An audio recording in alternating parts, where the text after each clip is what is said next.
Agwadoa Jijalagi. I'm Dr. Courtney Lewis. I'm a citizen of the Cherokee Nation. I'm the current Andrew W. Mellon Visiting Professor of Justice, Equality, and Community in Anthropology at Davidson College. I'm also a professor at the Department of Anthropology and Institute for Southern Studies at the University of South Carolina. Before we start today, though, I want to acknowledge that it is Memorial Day in the United States. This is a federal holiday honoring the people who have died while serving in the US military. Today, we have approximately 140,000 veterans and 31,000 active duty American Indian and Alaskan Native people serving. And American Indian and Alaskan Native peoples do serve at a higher percentage rate, that is 5 times higher than any other population in the United States. They also have the highest percentage of women serving. If you would like to learn more about the hundreds of years of American Indian military service, along with the memorial that is currently being planned for those who have served, please visit the Smithsonian website at americanindian.si.edu. This link will be posted on our website too under resources. Today, we are excited to bring to this series Chef Tawnya Brant, whose appearance is made possible by the Justice, Equality, and Community Initiative at Davidson College, which is generally funded by the Mellon Foundation. Chef Tawnya is a citizen of the Mohawk Nation, raised in her home community of 6 Nations of the Grand River, which also is the largest First Nations reserve in Canada. She grew up in a kitchen filled with Indigenous harvests and wild game, and she landed her first job as a line cook at a small cafe at the young age of 12. She has since worked in the restaurant industry for the past 24 years. She's also completed 2 years of culinary management at Fleming College and graduated from the Aboriginal Small Business Management Program at Mohawk College. Chef Tawnya has spent over a decade as a freelance support chef before being able to move to her current focus on Indigenous foods and catering. She then founded Yowego Foods as a focus on Haudenosaunee culinary roots. You can find Chef Tanya's links and information together all on our website. So today, Chef Tawnya has created a video just for us. She's going to be walking us through one of her recipes, a delicious dish of turkey breast with blue corn and wild rice succotash stuffing. After this video, we will have a live Q&A period. We'll be taking your questions through the YouTube chat window, so feel free to type your questions along the way.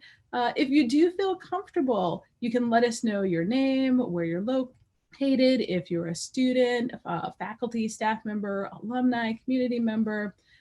We'd love to know who's participating with us today. So welcome, Chef Tawnya, and thank you for being with us here today. How are you? Mego, hi, I'm good. Interesting day today, but it's good. Yeah, interesting times, but an interesting day for you as well, it sounds like. I had a whole mouthful to tell her before we even started. So can you tell us a little bit about this dish you're preparing before we launch into the video? So what in particular makes this an Indigenous dish or a Haudenosaunee dish? So yeah, I definitely wanted to focus on Haudenosaunee foods. I was very honored that you'd asked me to prepare something for your food series, and yeah, I wanted to definitely do Haudenosaunee foods. Something like a turkey. I wanted to do turkey. People kind of think it's not the seasonal thing to do, but the reason why I did turkey is we're in the middle of our turkey hunting season right now. So there's turkeys everywhere. You look everywhere. You see them out in the field. Right? Oh, Right? that's great. That was definitely one of the reasons why I wanted to do turkey and do it right now. I feel like it's a bit of a forgotten food in terms of Indigenous food. I think a lot of people forget because it is also a domesticated bird and you can buy it commercially, that we kind of forget where it comes from. And I wanted to show yeah, just how like it's from here, and just remind people it's a good meat. You don't got to eat it just on Christmas or Thanksgiving. So and because it's a big game bird, it's the biggest bird that we would have hunted. You can just do so much with it, and it provides a lot of meat. And the stuffing, I wanted to do a succotash because that's kind of a classic Haudenosaunee dish, or any Eastern Woodlands Indians in this area have their own dish like that. And it's really something like, it was funny because I asked my mom before, I was kind of like, I've had succotash, but like, what is it? Right. And the reason I didn't know, because she was like, it was like, that's the clean the fridge out dish, right? Like whatever you have, whatever vegetables, fruits, whatever you're gonna put in, just throw in there, empty out the fridge is a good way to get rid of those foods. So I was kind of like, well, what is it? Because I've never had it twice the same time, right? Growing up. So I researched that a little bit more, and just about its importance with early European settlers, and how that was an introductory food for them. And something that they would have definitely survived on, especially you think like 17th century and stuff. So blue corn that I picked in the dish is a blue flint corn from Akwesasne. My friend Maria grew it, and I got it from her. She gifted it to me after doing a seed keeping talk in Tyndonega. So I've been using it sparingly. And that's a great gift. Yeah, I get so excited when people give me food. So the wild rice that's in it, I just picked that up from a local provider. She got it from Saskatchewan, so I was happy to use that in some of the products. The fiddlehead and rants that I use, I also got from her as well. Yeah. So I'm encouraged by that, knowing that in my community, people are interested in getting those foods, bringing them in and using them, right? So exactly. I'm happy to purchase from local suppliers as much as I can. Which is a little different from me, because I'm used to basically growing like everything. Yeah. Like if I want to use it, I need to plan a year ahead, because I need to know what I think I'm going to use. And my mom owns Mohawk Seed Keepers Garden, so she definitely helps. She gets she's kind of like, well, what do you want? Okay, we'll plan. All right, show when we plant, right? So I'm just the laborer and tell her what to plant, and she organizes everything.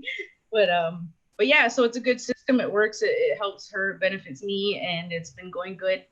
And yeah, I guess that was I called it a stuffing because I wanted it to be something that kind of comes together, and I wanted to do it a little different. I didn't just want a baked bird. And even the day of, I was kind of changing with what it was I wanted to do, and I decided to do the whole front end and stuff, and you'll see that in the video. Yeah, I don't know.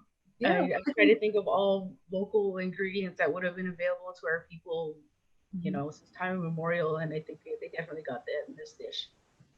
And I think it showcases the versatility as well of Indigenous foods, right? Especially the succotash, Yeah. Just throw whatever in there, it'll work. Exactly. Well, I have seen a preview of this video, so I am really excited to just dive in and start showing it. So what we're going to do is go ahead and get started. We're going to show your video, and then for our viewers, stick around, because we will be taking your questions as the video goes along, and then we will have a live Q&A with Chef Tawnya when the video concludes. So please stick with us. And for now, enjoy the turkey breast with blue corn and wild rice succotash stuffing. Sego Sego Guego, Davidson College, Tawnya Gajijo Brant ne Yungets, Oswega ne Devolado, Ginyunge Haga ne Wagahonjolo, Dano Wagineto, Dano Wagatsununi Jigan Iges. So hi Davidson College, my name is Chef Tawnya Brant. I am from Six Nations of the Grand River Territory in Southern Ontario. We're about an hour south of Toronto. So I'm really excited that Davidson College asked me to do a little cooking demo and a Q&A session for you today. So I'm really looking forward to that. So I decided to pre-record because what I'll be making takes some time to cook in the oven, and I didn't know if we would have that time to do it on camera. So you don't want to rush perfection. So I'm happy to make this video for you, and I look forward to seeing us during the Q&A, and I hope you have lots of questions. Okay. So today what we're going to be making is a Hasselback turkey breast, and I'm going to make what I'm calling a blue corn succotash stuffing. So what a succotash is traditionally for Eastern Woodlands Indians was a very big staple in their diet. So it's kind of like a dish, almost like a stir fry, not quite a soup, and generally made out of corn as the principal grain. In season, definitely would be fresh corn, or green corn is what we call it. Some type of beans, onions, things like that, where it would just make a nice little soup. And one pot wonder. It's easy to make, camping over a fire with one pot type of meal. So it was really a good staple for Haudenosaunee people. And it was also a very important dish for early Europeans that came. It was one of the popular dishes that was taking on with them, learning about new foods in the Americas and how to work those into their diet and how it was going to benefit them nutritionally and sustain them. So what I'm going to do today is I'm going to make the stuffing. I'm calling it a stuffing because it's going to go inside of the turkey. I really want to stay away from traditional like Thanksgiving flavors. So you're going to see a little bit of different product that I'm going to put into the stuffing. So I'm going to start off, I'm going to have beans. So I'll throw them all in here. These are just white pea beans. So those are the beans. I already softened those up last night, so they're good and ready to go. Next, I'm going to put some wild rice into it. Normally this wouldn't be in a succotash. I'm just hoping because they're all big pieces that this will help when it's kind of binding. Because I want it to kind of stick together when you cut into the turkey breast after. So I'm hoping this will help it do that. And also it's super nutritious for you. And it's a superfood, but I think all of our foods are superfoods. Science hasn't caught up with it yet to tell us all the wonderful things that we already know, but they like to have it in the science work there. So this was a blue corn. The color changed a bit once it went through the nixtamalization process. So I lied this. You just lye it in an alkali solution and it puffs up a bit, breaks off the hull. And then I boiled it a little bit more so it's cooked almost all the way through. It's not too, I didn't want to overcook it because it's going to cook in the turkey as well. So that's going to be, so those are the three big main components of our stuffing that we're going to have. Something else I'm going to add, these are just some seasonings. I made, it's ramp season, so I made a fresh ramp salt. I dehydrated some ramps, broke those up, put a little bit of sea salt with it and whipped it up, and that's what you'll see in there. Some oregano, just I like to use oregano. I wanted to still have some flavors, but not traditional turkey flavors like poultry seasoning, sage, things like that. This actually here is ground hazelnut flour, and that to me I'm hoping will be help because it will be gluten-free and I don't want to add bread or anything like that. I'm hoping that will also help bind the stuffing later on. And now I'm going to cut up some stuff to go in it as well. So what I have here are some chanterelles. These are from my friend out in, I was out in Wisconsin and he grows them. So I was really happy he came and gave me this big jar and I was just so amazed. I was like, yes. So I'm going to rough chop those. It's going to be a nice little punch of color in the stuffing. So I just like this really nice golden-y color that the chanterelles are, and they keep their color during the cooking process, so that's nice too. So I got these nice pieces here. Okay, get that in there. And I also did these, so because I said it is ramp season, so I took the bulbs and I did a quick pickling on them. These ones are actually pickled with sweetgrass, so it has that little bit of like aromatics that you get.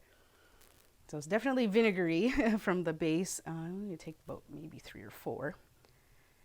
And then it finishes with that classic sweetgrass taste. If you don't know what sweetgrass is, it's a grass that's local to our area. It's very fragrant, almost aromatic, really like perfumey kind of smell. So it actually transfers into our foods really well. And it's also one of our 4 sacred medicines. So it's really important to a lot of indigenous people in different areas. And I like to utilize it because it gives amazing flavors to food. I actually have to a lot of time really decide what it is I'm going to put it into, because you only want to have maybe that flavor once in a meal or something, but I really love working with sweetgrass. So these, I'm just pulling them apart a bit. I want them to be whole in the stuffing.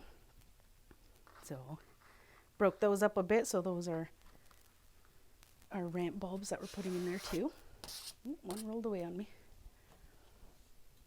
Okay, So this is all I'm going to put into the stuffing. What I'm also going to do is put some egg in there. So I'm hoping that that's going to help bind with me. I'll have to grab a spoon because I didn't have one out, or I guess I could just use my hands, but I'm just going to throw the egg right in then in that case. So I don't know if I should put more than one. We'll see how it goes. So I'm just breaking that up, mixing it around. Then I'm going to take this and set it aside, and we're going to get the turkey out. And you want to dry the turkey really well so it has its form. So I have the whole turkey breast, and I deboned the turkey breast. So yeah, I think that's good with one. And that's going to be our blue corn succotash stuffing.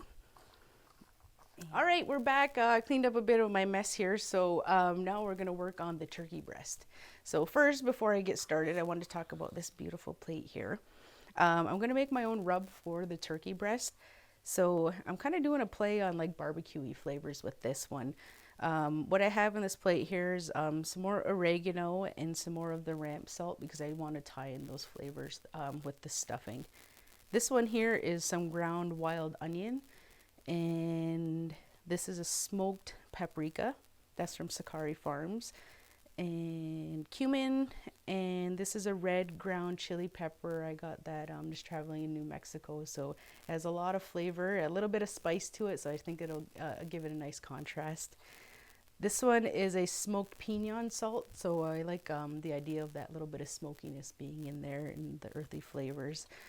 This here, just for a little bit of sweetness, is maple sugar. So we're going to mix all of these together, and that's what's going to be our rub for the top of the turkey breast. And I'm going to put a little bit on the inside too. You really want to season all your stuff well. So we can mix those up. And this is going to be our seasoning for our turkey. Okay. So I like doing my own spice rubs. For me, this is really an opportunity to highlight a lot of the ingredients that I get just traveling to different areas. Like there's stuff in here from Oregon, behind my house, New Mexico, Michigan. So like that's something that's really, it's really fun to talk about with indigenous cuisine.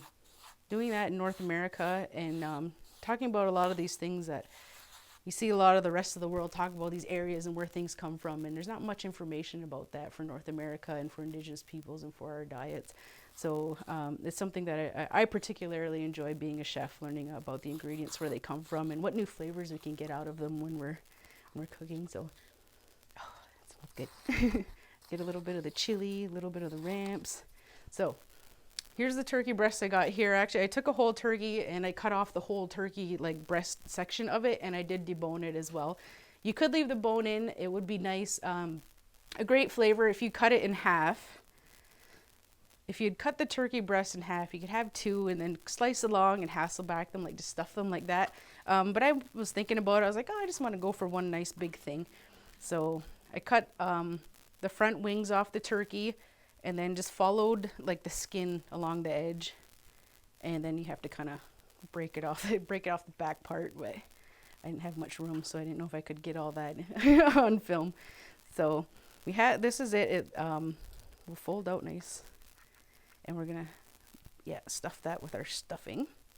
But like I said, I wanted to get some of the seasoning in here as well, because we want that to permeate all of the turkey and give it that nice little bit of smokiness and chilliness and goodness. So liking what I see here.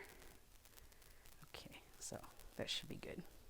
So without making a mess, I'm going to add my little bit of my stuffing in here. Maybe I should do that this way so you can see what I'm doing. So I don't know how much it's going to hold, but I did make quite a bit of stuffing.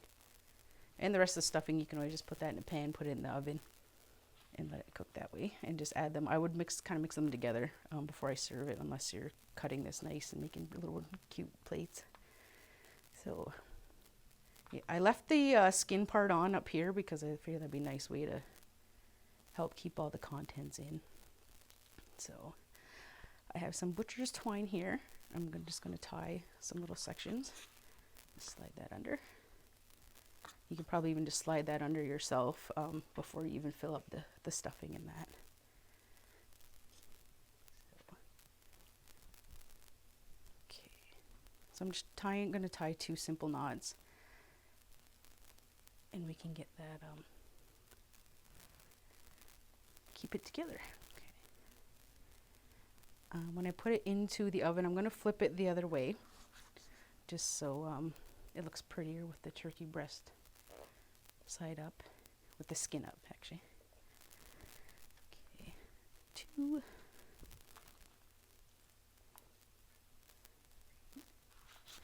That under there. And this is just like regular butcher's twine.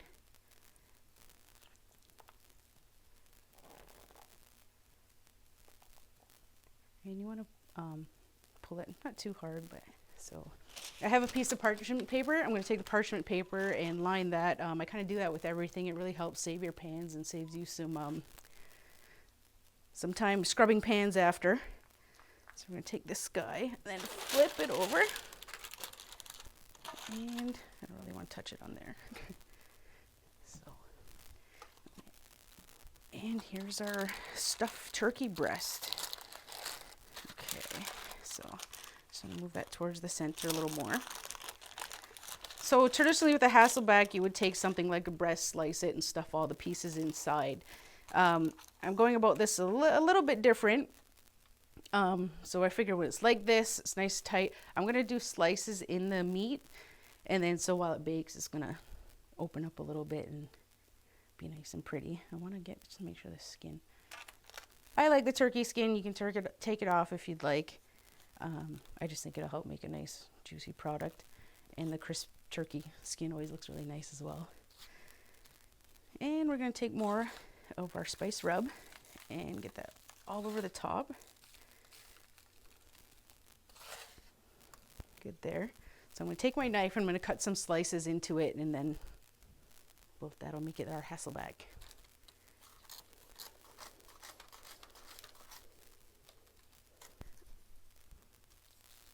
And you see the stuffing. You can pound this out if you'd like. The breasts and stuff, you want to get it nice and flat to make the meat all nice and evenly portioned for when you slice it later. Some of that stuffing in there. Actually, I'm going to do this so it'll look even nicer. It'll look even more Hasselback this way. So you can do this for Thanksgiving with a regular traditional stuffing that you would serve for a Thanksgiving dinner. It would definitely do that. Great for, say, if you're only cooking for like maybe 3 or 4 people and you don't want to take on making a whole turkey. So I got some of that in there, and I'll just use a little bit of this mix. I'm going to cook this in the oven. It's going to take probably about an hour, because you want to make sure that it's all cooked through, because there is raw egg on the stuffing, so you have to make sure the temperature does come up enough. You want to put in a thermometer, and I'll double check it because I didn't for like poultry, but I believe it's around 167. And so I'm going to go put this in the oven, and we'll come back when it's ready. Hi, we're back, and this is the turkey breast. So you can see that nice color on there. I took it out of the oven about 15 minutes ago, so it is cooled down quite a bit. I'm actually really happy. It feels fairly solid in there, the stuffing. We'll see if I can get some nice slices of it. That would be really nice, but if I don't, it's okay. It'll still taste good. But the aromatics and using similar to a barbecue rub, I'm really happy with how that's turned out. This is extremely fragrant. Okay, so I'm gonna try and find my little twines here. I'll cut this one off anyway. We'll see how we can get this off. So that always comes out nice and clean. Make sure if you have an animal, hide those good in your garbage. My dog likes to dig them out. Ooh. So just gonna be real extra gentle cutting these here. And see if we can get some nice slices. Just gonna go take it really easy. A serrated knife, I'm thinking probably might have been a better idea, but we'll get the job done here. And I just prepared some fiddleheads here. They're in season right now in our area. The seasoning that I put on this was a wild onion and a wild ramp salt, kind of mixed together because I wanted the oniony and garlicness. Okay, so now I have the finished plate that we did here. So I have the fiddleheads on there. I actually took some, there's some more ramp bulbs that I pickled, and this is a hibiscus pepper pickling that I did solution. And so I have that on here, and I took a little bit of that extra vinegar and put it over the dish. One thing that's a little different about between like cooks and chefs is that when we're doing the recipe development, we really think of, you have to think of all of not just your senses, but those tastes, right? Is it salty enough? Is it sweet enough? Is it acidic enough? And seeing as I use the barbecue flavors for the turkey, the outside of the turkey for the rub, I think that vinegar will be a nice contrast to go with that. Because you see a lot of like vinegar-based barbecue sauces and things like that. So thank you Davidson College for asking me to do this demo for you. I look forward to our little Q&A right now, and I hope some of you definitely try this at home. Mona. Thank you so much, Chef Tawnya. That was amazing. It was just, I can almost smell it through the video right now. I was really happy with how it came out, because it definitely didn't have a Thanksgiving flavor, and I had a few people try it to make sure that was they felt the same way I did. Well, if you ever need any other tasters, you have my address. Send it right down. So let's start with a couple of questions about some of the ingredients you used yourself. Something that many of our viewers may not be familiar with is nixtamalization, right? With the corn. So what is that process and why do you do it? Okay, so nixtamalization is the scientific term, I guess you would say. In Haudenosaunee territory, we refer to it as lied corn or washed corn.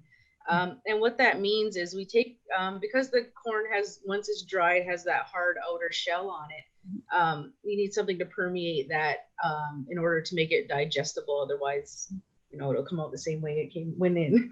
So what they do is they soak the corn, we boil it in an alkaline solution. So to make that alkaline solution, we use wood ashes from hardwood trees. And we take those ashes, put it into the water with the corn. And what happens is an immediate reaction, whatever corn you're using, like it's white corn, any corn anyway, it'll turn a bright orange, like the color of a pumpkin. And it's a pretty cool thing to see, because it doesn't happen right away. So after about, say, 45 minutes to an hour of boiling in that solution, you'll start to see they get kind of slimy. And what it is that outer hull breaking down. And once that outer hull, most people, they'll boil it for that long, rinse it, boil it, rinse it, boil it. They'll do it about 3 or 4 times in this process over a course of a few hours. I ain't got time for all that. So I do it one time. So what I do is, once those, the hulls I think are getting good, I turn my stove off and I just I'll do it at night and just leave it and let it sit there till morning. So the reason why I do that, and my mom's had a corn geneticist confirm this for me. Mm-hmm. The ashes, all of the minerals and vitamins, all those things that are in the ashes permeate the corn. So if we rinse the corn too soon as the hull breaks off, none of that extra nutrition is going to go into the corn. Right. But it does give you like niacin and all these B vitamins and all of these other things, and it ups the amount of calcium in the corn as well. So for us as Indigenous people, we didn't drink milk or like cow's milk. Right. So our lied corn is where we got our calcium from. Mm-hmm. And if you were to take a cup of milk and a cup of lied corn, this is going to the corn's going to have twice as much calcium in it as dairy. So we had no issues with osteoporosis or anything like that. So, and that's also what we fed to our babies as well. We kind of did a mixture with that, nuts and nut milk, that kind of thing, to make like formulas for babies. And right. Black walnuts are one of the big things we use because they're it's a brain food, right? Oh yeah, high in omegas and things like that. So our babies did really have good nutritional food to eat at that time. So yeah, once I let that sit on my stove overnight, the next morning I'll rinse it all off, and I'll bring it up to a boil again, just to get it to the point that I want it to be at. Because once it's done boiling and that stuff, and we rinse it out, you can stop right there. So if you want to preserve it, you can dehydrate it and rehydrate it another time, or you can grind it up right away at that process, and that's what's going to give you fresh masa. So if you want to make like tortillas, beef bread, anything out of it, you would do it at that stage. Or you can continue to boil it and it blooms. I said it's like making popcorn underwater, right? It blooms and it gets big. If you're not familiar with our corn, if you've ever had like a pozole or anything like that, it has these big pieces of white corn in it. That's what happens to the corn. So, or hominy, right? Hominy is another common name for it. So yeah, so that's why we do that nixtamalization process. So that was a process that didn't go to Europe because Right. they know how to do everything themselves, but that's why people died, because they didn't get any nutrition from it, because so much of that nutrition comes from the ashes and not necessarily from the corn itself. Absolutely. And for those who are in Southern Studies listening, for the Southern Studies students, this is why in the early 20th century South, there was such an issue with pellagra being based on what was called the 3M diet, meat, meal, and molasses, was because they were not using this nixtamalization process, and therefore were lacking in niacin. So that is not a problem that Indigenous people here have had, because we had this process for so long. Okay, I have a couple, let's see, I'm getting a couple questions in. What kind of beans were you using? Those were just white pea beans. They're a common bean just available in grocery stores here. I didn't have any, it's our planting season, so I wasn't willing to take, because a lot of people don't understand that it's like, I can't just go to a store and buy traditional Haudenosaunee beans, right? We have to grow them. And a lot of times that growth is just for seed, and it's a lot of work, and it just goes to seed, because you think, how many plants do you need to just fill up a little Ziploc bag? So that's something I really encourage producers, if they're like, oh, what do you want us to make? Like, make beans, right? Any kind of beans, just grow beans. So because that's the hardest thing right now for us to get. It's even harder than getting corn, is to get beans in our traditional bean varieties. My mom right now grows, we grew 22 varieties of beans last year. So as awesome as that is, the unfortunate thing is that we don't get a huge yield to the point where, say, I can use it in my catering. So that's one of the harder things. There's other beans. I know there's like Ramona farms and things in the US where you can get them. I tend not to, nothing against those beans. It's just they're not from my area, and I try to focus on Haudenosaunee foods. And I try to avoid like I don't want to sound Debbie Downer about it, but that pan-Indianism. Right. And that's what's happening to our food, where we're losing those individual food cultures from our people, because we're putting everything together all the time. And not that there's anything wrong with that, because that's what we have to do anyways, because the food supply just isn't there, right? It's not realistic for business, even, like, let alone people eating at home. So, but that's why I try to focus on Haudenosaunee foods, because I feel like we were all given teachings and lessons on all of those individual foods, and that's what makes those foods special to our people. And if we start just, oh, this is the whatever story, well, but what is our story, right? Yeah. And I want to avoid that pan-Indianism, because we are 500 individual different tribes and nations here, and I don't want especially non-native people to look at us like, oh, we're all the same thing, because we're not. Just as much as they're not the same thing, we aren't either. So that's one of the reasons why I focused on our foods in this area. Yeah, that is exactly true. And I think you really hit the nail on the head with the issue of the supply chain, right? So we are reclaiming these foods now and growing these foods. But as you said, growing these in the bulk needed to not only feed our communities. So first we have to feed our communities, but then also to have thriving businesses where we're able to put this food out there requires quite a bit of investment. And although I do absolutely think that this is something that we will be able to do in the future, at this very moment, we're still building up and reclaiming this ability to feed so many people, right? Yeah. It's hard. It's hard. It's hard to give away your stuff, right? It's hard for us to give away our seed and give it to, say, a non-Indigenous producer. And, we don't know how that's out of our control at that point. We don't know what's going to happen. We don't know if pesticides are going to be in there. We don't know if it's going to be genetically modified. We don't know if it's going to be stolen, right? So it's really hard for our people. It's just this, it's issues coming at us from every direction. But they're issues we have to face because we want our people, we want our kids especially to have this food and to grow up on this food and to be familiar with it. I was luckily brought up in a family where we did always garden, and Haudenosaunee people are agricultural people. That's something that makes our people a little different than most nations in this area, because there's a lot of like hunter-gatherer type people. So like to be agricultural is actually pretty different for this area. So it's definitely a huge issue for Haudenosaunee people, sharing our seed and losing that control of our food systems. But at the same time, we do need to face that and face the reality that we don't have the means right now to take that on. Like every day we're getting more. In my area, it's all tobacco. People just want to grow tobacco because that's where the money's at. So now we're in the process of trying to encourage local farmers to grow our indigenous foods for our communities and see the value in doing that. Do you think, and we'll move to this topic before we come back to it, you've got a few more questions in the chat that I'll come back to. But related to that, how do you feel that the current global pandemic has impacted people's interest in gardening and growing foods as opposed to cash crops like tobacco, like cannabis? Do you think it's had an impact at all? Oh, I think it's had a huge impact. The biggest impact being people growing at home, right? Having the time to sit down and say, you know what, I'm going to do that garden I've been trying to do for the last 10 years. And, you know, I'm going to be able to sit in that garden and see those and nurture those plants to grow and give them the love that they deserve. When normally we don't have the time, and some people, they plant every season, but they just let it get away from them because they just don't have the time to man it. Right. And so with that being said, it's an amazing time right now to know that all of these families right now are growing for the first time. Like I've been trying to encourage young families to grow, like because they always want to. We always want to do the best for our kids, right? Right. And we want them to grow up traditional. We want them to know their lessons. We want them to know their foods.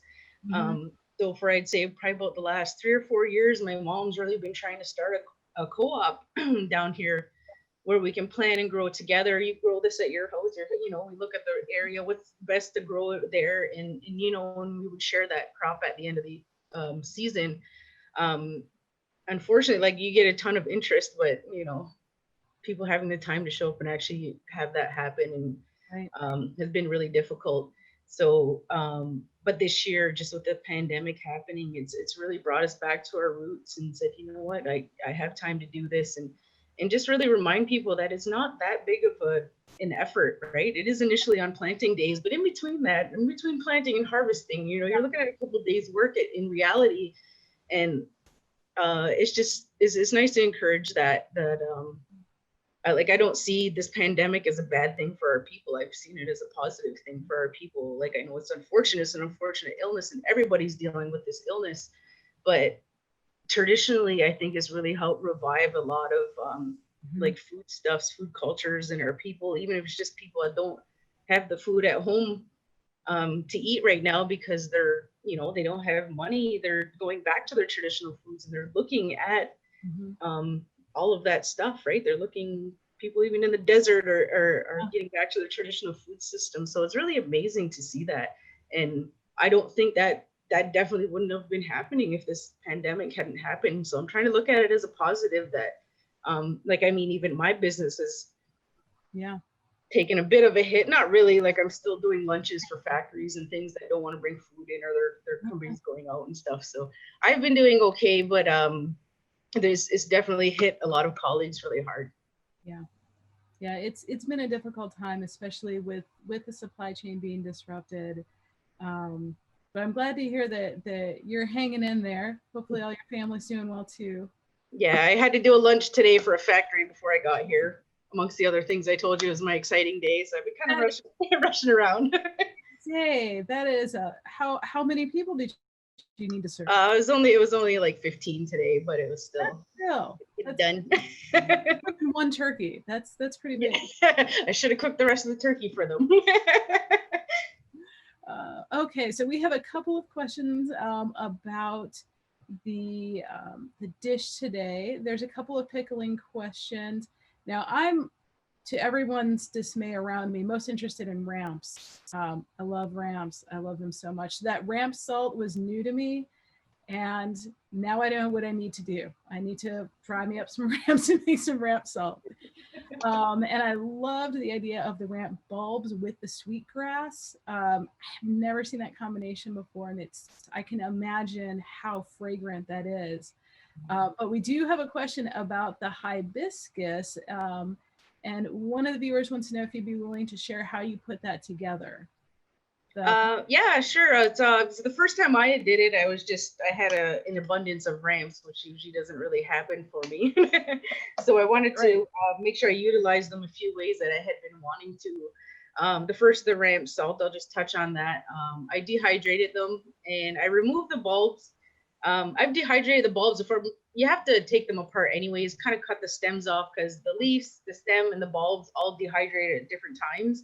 Mm-hmm. So I decided to keep the bulbs, and I'm gonna pickle these. I haven't done that yet. Yeah.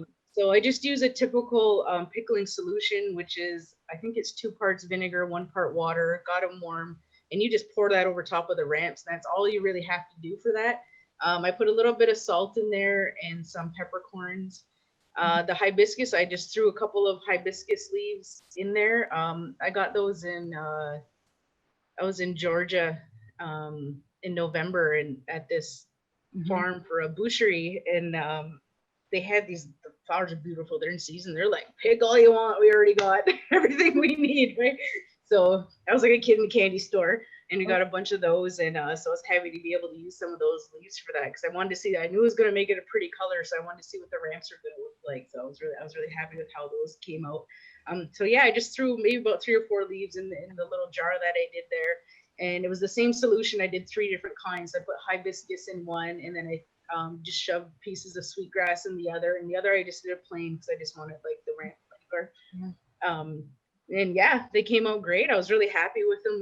The hibiscus, I was really happy with just that vibrant red that it came out. So it made them really pretty, and it has its own little florally flavor, I guess you would say, to it.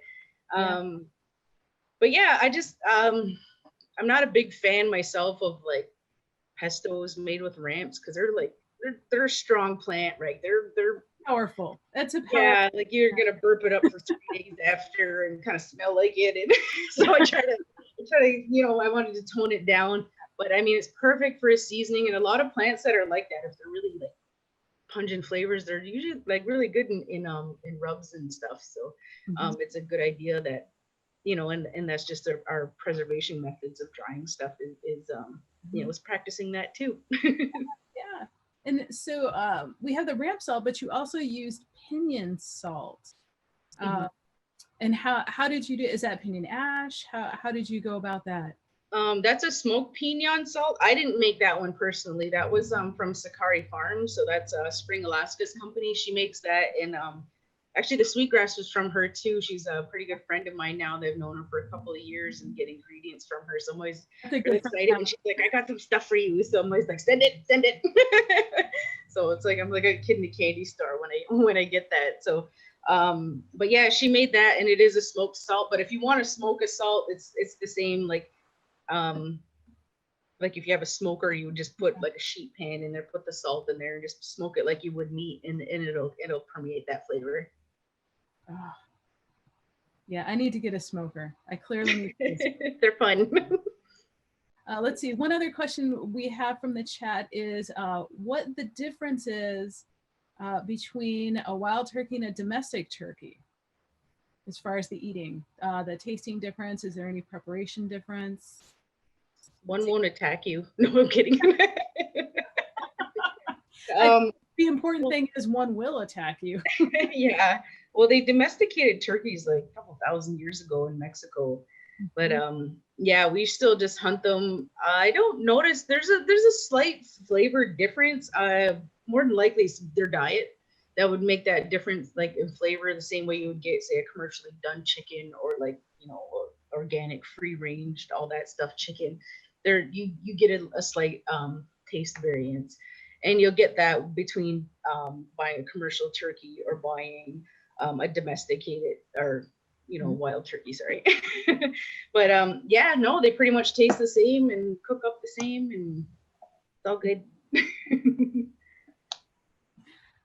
So I'm going to move over and just give our recipe questions just a break for just a minute to ask a little bit about how you became a chef. So you grew up with the foods, but you started working pretty early, and even more impressive, after working at age 12, you continued to work in the restaurant industry.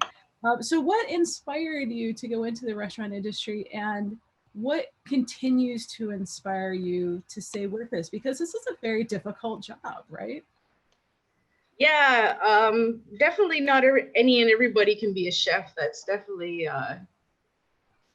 not true for a lot of people, and they find that out. It's unfortunate. Some go to college and first day on the job, this ain't me, this ain't for me. But yeah, I was 12. I started babysitting the same year, so I just wanted to make some money because I don't like asking people for money. So when I was younger, that's if I wanted new shoes or if I wanted something, I just I'd work for it. I had no problem with that. My mom's a school teacher, so she was always made sure that we were really independent. Sorry, not dependent, independent. And if you wanted something, you went for it, right? And I actually thank her for that, because one of the things that when I started working around that age, it was like I wanted my first pair of Nikes. Yeah. Everybody else had Nike shoes, and they were like $100. And she's like, you get like $30 for shoes. Nobody needs $100. No kid needs $100 for shoes, right? Yeah. And that kind of got me started. Well, if you want to work for it, right? And that was exactly what I did. And my dad goes to a lot of the restaurants around here, and he knows everybody, the owners and everything, because he goes to all of them. And he was the one that was just kind of like, oh, they're looking for waitresses, and so my dad was the one that got me the job, and I just showed up and tried to do my best. Yeah. So I started waitressing was what I did, and I'd say within like the summer, and I kind of thank the owner at the time for that, because she was just like, just go to the kitchen. Obviously, that's where you want to be. I remember her saying that to me one day. Just go back there. You're always back there doing stuff. And I think something that started my real love back there, and is still like just absolutely interested in today, is just the equipment. Yeah. The industrial equipment. I don't know what it is. And that's something really common you'll find amongst chefs. They're just like, they love knives. They love convection ovens. You won't see anybody get so happy to be like, did you see that vent? Like, just like, how much money that thing is? Like, so when you see chefs just looking at a kitchen, you see how excited they get. And that was definitely somewhere that really, that stuck with me. So throughout the rest of high school, every job I had ended up being kind of food service, but being on reserve, it was kind of far. Like I wasn't about to go get like a fast food job or something like that, because they were kind of far, and I didn't want, my parents to have to pick me up or anything like that. So I started driving at 13 so I could drive to work. So I did that. And my other jobs in high school and stuff, they were all like food. Like I was at the bingo hall, but the concession stand, the arena, but the concession stand, like those kind of jobs. And then I got done high school, and I went to Trent University first for I wanted to be an archaeologist. My mom even had this little paper from when I was little, from second grade, and it was like, what do you want to be when you grow up? And it said an archaeologist or a chef. And we found it years later, and I was like, oh my God. I did both, right? But so I did. I went for university for that year, and it wasn't for me, right? Like it wasn't I don't know. It just wasn't for me. I was really good at like the social anthropology and stuff. Like I found that interesting, but at the same time, I was kind of like, I looked around me, and some of the TAs and stuff, they were like, like pushing 40, talking about getting their first job, and I was like, here by then, thanks. so I found out, I was like, I just want to work, man. And then I had people encourage me, like I always thought about it, and I really had to ask my family, because we didn't go to college, we go to university, my family, and in the US it's kind of the same thing, but in Canada it's very different. Colleges for technical stuff, and universities for like, if you want to be like a teacher or a lawyer or those kind of things. Right. So, because I know even like I had just my mom and stuff, and just being like, what do you mean you want to go to college? Right. So I had to get through that hump as well. Yeah. And they were kind of like, fine, if you want to waste your time, but it ended up being something I really enjoyed and I really wanted to be there. And it's just a love that hasn't gone away, because I love being in the kitchen. I miss it when I'm not in there, and I really enjoy being around food. And just as much as being around food, I like the camaraderie and the people that I've met and the people I get to work with, and seeing how they improve. Because one of the jobs I used to do was to open some prime restaurants, and it was just to train it. My favorite things is take a bunch of little, punk teenage boys that are just nothing but troublemakers, and make them awesome workers, because you see how much pride they have, and it's like, man, I can kill this line, I can do this stuff myself, you don't need to be here. And when I do that, my job is done, right? When I'm being able to give somebody that confidence in what they're doing, and then be able to go on and take the reins for themselves, and see how much pride they have when they're like, man, we got swamped, but we did it right. And I'm just like, it's just food, calm down, relax. Like that's and that's a strength of mine in the kitchen, is being able to maintain a non-chaotic situation. And that's not something everybody can do, so that's something that I pride myself in. So when you're training these young students, what advice do you give them about whether they should or shouldn't go into the industry, or what kind of training they should pursue for this, or just advice in general about going into the restaurant industry as a whole? Well, I'm definitely honest, right? Honest with them, and tell them, you got to be a hustler. You got to want to work hard. You got to want it. Like, if you want to make a go at this career, you really have to be able to sell yourself, right? And you have to be confident in your own ability, because every job you go to, that's what they're going to ask you. Right. You are going to get paid based on how good it was you sold yourself to that owner, to say, I can make this, I want this much, and I'm going to earn it. Right. And I'm not going to make you regret paying whatever amount for me. Otherwise, you're going to be stuck behind the line making minimum wage the rest of your life, if you don't ask questions and if you don't ask for more. But at the same time, you have to back that up. Right. You have to back that up and show that you're worth what it is that they're giving you. Like for me, leaving a restaurant, I've had 4 restaurants tell me that they've needed 3 people to replace me when I leave a restaurant. And I tell them that when I'm leaving, I'm like, just so you know, this is going to cost you some money. You might think you're paying me more, but it's going to cost more to pay 3 people, right? So being able to do that, like that's what I tell kids. But then at the same time, if they have that love, I'll tell them, like, going to culinary school is the greatest thing I've ever done for myself, and I would never regret it. But you have to really love it and want to be there, because even in college, I was doing 80 hours a week, right? So, yeah. Here. Okay. Yeah, sorry. Like I said, I'm in a store, so my sister just got back. Welcome. She can join us as well. We're very welcoming here. She's got her computer beside me. She can do that. Let's see, we have a couple of questions that have popped up. Let me take a look. We have one question on Haudenosaunee comfort food. What is a comfort food, a traditional Haudenosaunee comfort food for you? And then let's see. And then I'll follow up with a couple of questions. We'll start with that one. Well, I would say the most like Haudenosaunee comfort food for me would just be our corn soup. That's one thing that never really got lost, I guess you would say. So it's something that everybody still eats, and I'm thankful for it, because our kids still know that flavor. They know how to eat our light corn and not think, oh, this is weird. And I just, the taste and everything tastes like memories. And I'd say that would be my biggest comfort food for Haudenosaunee food, definitely.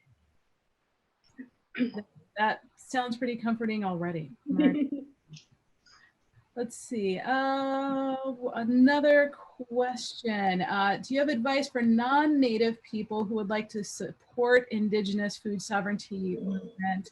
And because this is going out to a lot of Davidson folks and college folks as well, those particularly at institutions like colleges and universities. So maybe what students can do, what faculty can do to support the Indigenous food sovereignty movement? I see this question a lot, and I always kind of find it funny.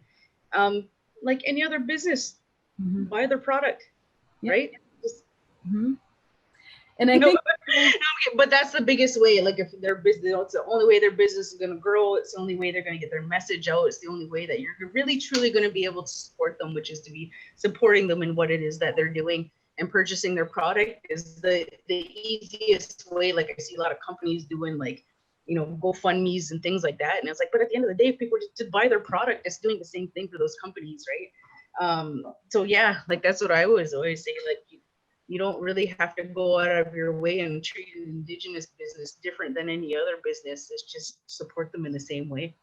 Yep. And that actually goes right into our next question, which is, do you have any First Nations or American Indian businesses that you recommend?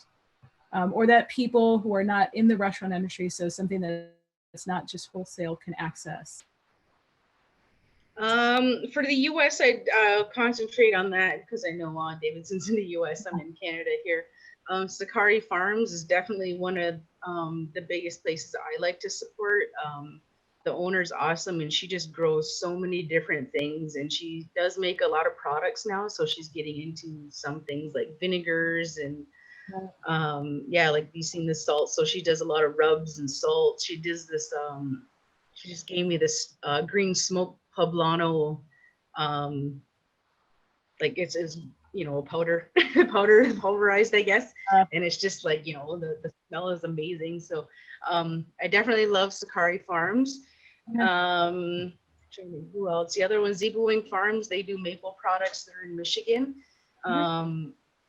They're maple sugar and things like that, and they're doing it with enough production that they're going to farmers markets. They do fresh foods as well, which maybe that's more accessible in the US, but I definitely go for their maple products and those types of things. I had mentioned Ramona Farms earlier. They're in the Southwest, and they do like the Tappery beans and the white and brown, and I'm trying to think of some other companies. But there are a ton out there. I would recommend too, maybe looking at the Native American Food Sovereignty Alliance or the Intertribal Agriculture Council, because they definitely promote all of those businesses as well. And we have we have both those links up right now, and we will go ahead and post links to the farms in our resources page. So for our audience, if you go to our website and look under the About page and then under resources, you'll find a couple of these links, and then we'll go ahead and put the links to the other farms up underneath those as well. And I know we're kind of getting to the end of our time, so I'll leave with one question. In the video, you said that some of your ingredients that you find behind your house, and they want to know, what do you find behind your house to cook with? So what do I have behind my house? Nettle. I got a nice little stinging nettle bush that's growing now. So I've been I really like it because it seems like more that I've learned to identify stuff in my backyard, it just jumps out at you now, right? And you can see it. And maybe it's from harvesting that's helping it flourish more. So I have choke cherry bushes that are growing. One's right in front of my house, my driveway. I actually didn't even know it was a choke cherry bush, and I've lived in my house for 9 years. So, and I didn't know, and it was because of the gypsy moth problem that's in my area. They were always on there, and I was always kind of like, I don't go near that bush. There's always stuff on it.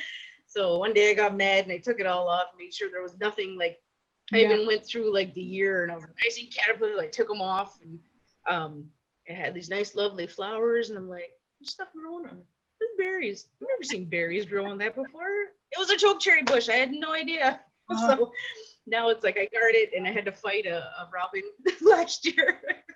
I had a robin by my house, and he was yelling at me for picking his berries. So I told him, I was like, no, I had to fight off caterpillars all summer long. These are my berries too. So just to be a jerk, I went in the house. When I went to go leave again, there was a big choke cherry bird crap right look out on my car window. And I said, he did that on purpose. It's a negotiation. You can't really fight those kind of things. Because where I live, at my house, daylight doesn't even touch the ground. It's all trees. It doesn't even touch my front porch. So there's a ton of flowers. There's always flowers. They're ever changing from they're already into the second change. right now. So there's always edible, like violets, and spring beauty just got done. There's definitely there's tons of different flowers, and I love to use flowers because my name is a floral name is Gajijo, and it's floating lily. So I like to make things pretty, and I like to use flowers a lot. So I use those. Just dandelions, another really easy thing to pick and harvest. We tap the trees around my house every year. There's like maple syrup time, so there's definitely a lot of action around that time around my house. What else do I harvest? I don't know. There's a lot that goes on in the bush there. So and a lot of mushrooms and stuff grow around my house as well because the foliage. Oh yeah. Mhm. Yeah, I saw that jar of chanterelles and it looked really good. The chanterelles won't be up for another, I think, month or so. Yeah, well, those were for a gift, but they're definitely in the area. Oh, well, thank you again so much for joining us. For our audience, all of the links to Chef Tanya's social media, her website, and just a whole bunch of phenomenal videos that she's done. If you have not seen her video on the different corns, I highly recommend it. So go up on her site, check out what she's doing, learn a lot more that we couldn't discuss in our short time here. And again, find more resources at our page as well. But Chef Tawnya, thank you so much. That's phenomenal. I'm going to go eat some dinner right now because it made me that hungry. And I hope that you can actually get a break too after your long day. And tell all your family we said hi. But thank you again so much. And good luck with all of your future endeavors too. Yeah, it's definitely gonna be a busy summer. I got some good news, so I'm looking forward to a really good projects coming up. It's pretty exciting, like scary exciting, but it'll happen in due time. And I really want to thank Davidson College for this. It was an absolute pleasure, and I like having a lot of questions. I got the gift of gab, so I always run out of time, it seems like, on these types of things. That's good. That just means we'll have to have you back again. So for sure. All right. Well, thank you so much. Yes, it was good meeting you. It was good meeting you.